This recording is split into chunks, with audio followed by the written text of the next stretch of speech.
medyo mingaw na gyud siya. So karon ang atong oras karon is alas 10:40 na gyud sa gabi. So adlong Martes, pizza size bulan sa Hulyo. So mao ni siya nga akong area. Mao ni siya karon nga ako ang libuton mag-grubing. So ubani ko ninyo sa ako ang routine usab nga trabaho karong gabi una. So mao ni siya. Ay pipila ka motor no sa mga trabahante ni. So mao ni siya ang area perimeter. So karon naglibo ta. So kita ninyo mao ni siya ang perimeter oh. Mao ni siya. Diri nga side kung ano na siya kanang highway.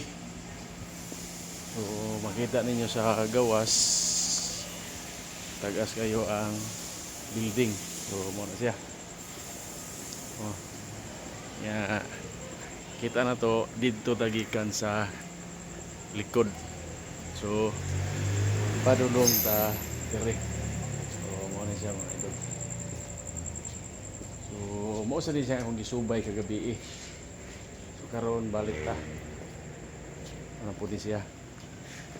Ya mao ni siya ang perimeter. So grabe ka taas dito pa ingon. So layo-layo gid siya. So mao ni siya oh. Medyo habog yun ang perimeter. So makita ninyo taas kayo. Siya. Alas 10 na sa gabi hapit na mag alas 11 ron. So ito din lapitan sa side. Ano siya? Ano siya? Taas kayo ang barbed wire. Sinigurugi ko rin makalayat. So dito nga side, ano na siya? Residential. Hindi squatter na siya lapita. Dito lapita medyo ngit-ngit. Ano siya? Padong tangad to sa tumoy. Layo gid siya. Gikan tangad to. Ano siya? So ato ni siyang libuton.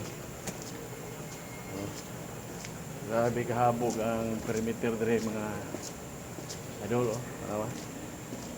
Siguro gyud nga way makalayat. Noon sugad sa una wa pa ko ka-experience rin nga naay nakalayat. Manghilabot rin sa sulod, kini among area is dead end na gini siya.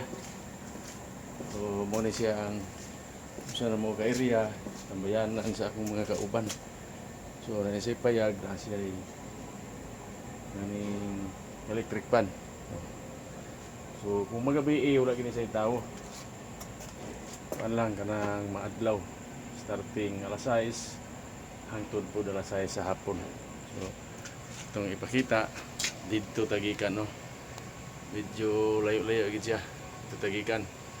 Unya paingon po ta diri sa pikas kanto. Ano siya? Kita niyo. Medyo taas-taas gyud. So karon adto ta dito paingon.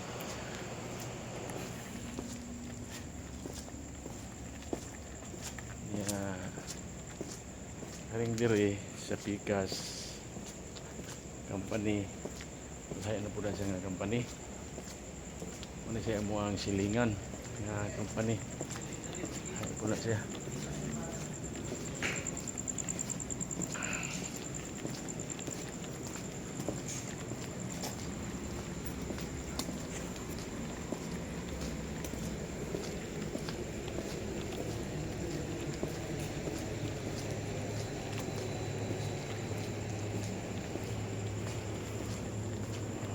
Mga idol, muna siya mong silingan ng company.